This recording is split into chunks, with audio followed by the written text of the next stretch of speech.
সবাইকে আজকে ভিডিওতে স্বাগতম। আমার ভিডিওর বিষয় হলো গর্ভধারণের সমস্যা, মা হতে দেরি হচ্ছে, আপনার জন্যই কিছু টিপস।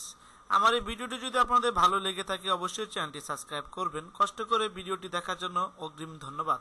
চলুন দেখে নিই ভিডিওটি। টিপস 1, তাড়াতাড়ি মা হওয়ার জন্য সপ্তাহে অন্তত 3 বার যৌন মিলন করুন। সঠিকভাবে মা হওয়ার জন্য নিয়মিত যৌন মিলন অত্যন্ত জরুরি। স্বামী স্ত্রী সাধারণত হিসাবে করতে থাকেন আনুমানিক যখন ডিম্ব নিষ্কাশন বা ওভুলেশন হবে, সেজন্য তারা অন্য সময় যৌন মিলন থেকে বিরত থাকেন।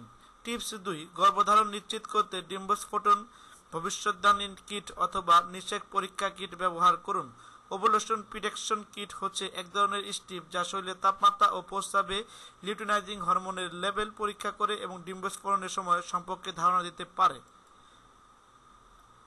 টিপস নাম্বার 3, গর্ভধারণের জন্য ডিম্বস্ফোরণের পূর্বে যৌন মিলন করুন, পরে নয়। অনেক সময় স্বামী স্ত্রী ডিম্ব নিষেক এর জন্য মিলনের সঠিক সময় নিয়ে সন্দেহ ভোগেন। প্রতি মাসে আপনার খুব একটা ছোট সময় আছে গর্ভধারণের। নারীর ডিম্ব নিঃসরণের পর আনুমানিক 24 ঘন্টা তা জীবিত থাকতে পারে। টিপস নাম্বার 4, শুধুমাত্র ঋতুচক্র ক্যালেন্ডার নির্ভর করবেন না।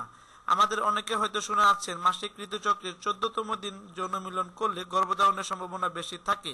এটি আসলে যাদের মাসিক চক্র 28 দিন তাদের হিসাবে এই কথাটির প্রচলন রয়েছে।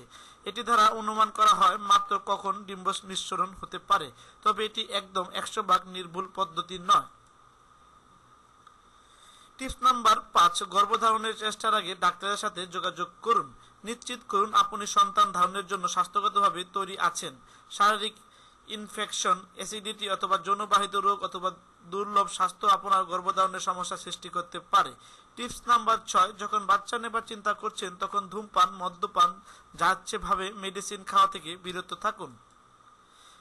টিপস নাম্বার 7, গর্ভধারণের জন্য আনন্দদায়ক যৌন মিলন খুবই জরুরি।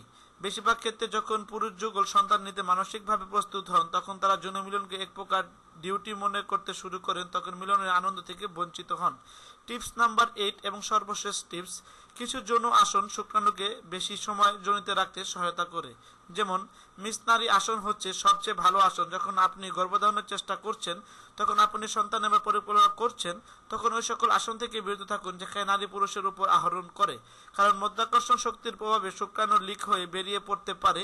কিংবা মিলনকালে নারীর কোমরের নিচে একটি বালিশ দিয়ে রাখতে পারেন যাতে তার যোনিতে বেশি সময় শুক্রাণু অবস্থান করার সম্ভাবনা বাড়ায়। কষ্ট করে ভিডিওটি দেখার জন্য জাস্ট ফান চ্যানেলের পক্ষ থেকে আপনাদেরকে আন্তরিক ধন্যবাদ। মা বোনদেরকে বলছি, আমার এই ভিডিওটি যদি আপনাদের ভালো লেগে থাকে অবশ্যই লিঙ্কটি শেয়ার করুন। যাদের এই সমস্যা আসে তাদেরকে লিঙ্কটি ট্যাগ করে দিন। কষ্ট করে ভিডিওটি দেখার জন্য আবারও ধন্যবাদ জানিয়ে আজকে এখানে শেষ করছি। সবাই ভালো থাকবেন, সুস্থ থাকবেন।